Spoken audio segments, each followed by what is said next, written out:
Сәлеметсіздер ме, құрметті көрермендер? Бұл сыр мектеп лицейінің 11 сынып оқушылары Аяш Дәулет және Отарбаева Аяжан. Біз OpenTunes бағдарламасын қолдана отырып, бүгін Animate Tool құралын қолданып анимация жасайтын боламыз.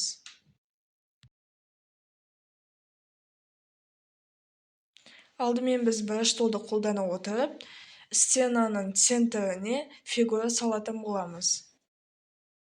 Содан кейін кадрымызды 20 немесе 30-ға дейін апарамыз. Енді бірінші кадрды таңдап, Animate Tool'ды таңдаймыз. Одан кейін бізде Toolbar настройкасынан Position'ды таңдаймыз да, фигурамызды бұрышқа апарамыз.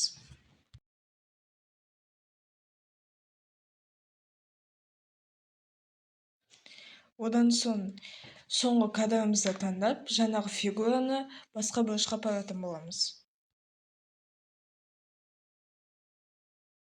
Бізде осындай анимация пайда болды. Енді оған кішкене динамика қосайық.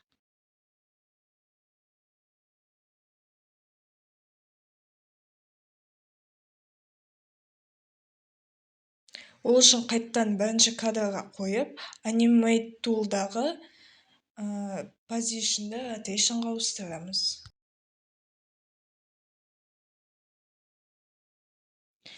Енді бірінші кадрдағы фигурамызды айналдырып, соңғы кадрға қоямыз. Содан кейін қайттадан айналдырамыз.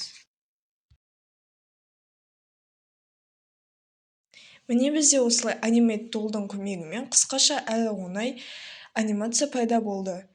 Сізге видео түсінікті әрі пайдалы болды деген үміттеміз. Қош сау болыңыз.